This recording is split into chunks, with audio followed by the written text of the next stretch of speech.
অনেক শিশুরা কিছুটা চঞ্চল প্রকৃতির হয়ে থাকে। অনেক সময় বাবা মা অন্য কাজে নিরবচ্ছিন্ন সময় দেওয়ার জন্য অবাধেই সন্তানের হাতে তুলে দিচ্ছেন মোবাইল বা ডিভাইস। ধীরে ধীরে বাবা মায়ের অজান্তেই শিশুটি মোবাইলে আসক্ত হয়ে পড়ছে। অদৃশ্য এই ক্ষতির পাশাপাশি দৃশ্যমান ক্ষতির মুখে পড়তে হয় প্রিয় সন্তানকে। সোমবার 24 এপ্রিল ভারতের কেরালায় এই ঘটনা ঘটে। ভারতীয় সংবাদ মাধ্যম দ্য নিউ ইন্ডিয়ান এক্সপ্রেস এক প্রতিবেদনে এই তথ্য জানিয়েছে। ইন্ডিয়ান এক্সপ্রেস জানায়, তৃতীয় শ্রেণীর ছাত্রী আদিত্যশ্রী, বাবার নাম অশোক কুমার। তারা ত্রিশূরের তিরুভিলুয়ামালার এলাকার বাসিন্দা। সোমবার রাতে আদিত্যশ্রী হাতে মোবাইল ফোন নিয়ে ভিডিও দেখছিল।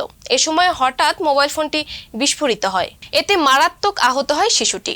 পুলিশ বার্তা সংস্থা পিটিআইকে জানিয়েছে, স্থানীয় সময় রাত 10:30টার দিকেই দুর্ঘটনা ঘটে। আহত শিশুটিকে যথাসাধ্য চেষ্টা করলেও বাঁচানো সম্ভব হয়নি। এ ঘটনায় একটি মামলা করে তদন্ত শুরু করেছে পাজায়ান্নুর পুলিশ। বিস্ফোরণের কারণ সহ বিস্তারিত জানতে কাজ করছে ফরেনসিক দল।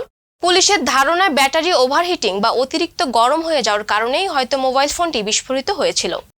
নিহত শিশুর মরদেহ ত্রিশূর মেডিকেল কলেজে পাঠানো হয়েছে।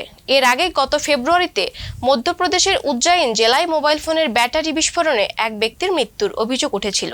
পুলিশ জানায়, মরদেহের পাশে মোবাইল ফোনের টুকরো পাওয়া গিয়েছিল, তবে কোনো বিস্ফোরক পাওয়া যায়নি। ধারণা করা হচ্ছে ফোন চার্জে দিয়ে কথা বলছিলেন ওই ব্যক্তি। এ সময় সেটি বিস্ফোরিত হয়। সংবাদ, ফিচার ও অনুষ্ঠানের জন্য ভিজিট করুন সংবাদ প্রকাশের ওয়েবসাইট এবং যুক্ত থাকুন ফেসবুক পেজ ও ইউটিউব চ্যানেলের সঙ্গে।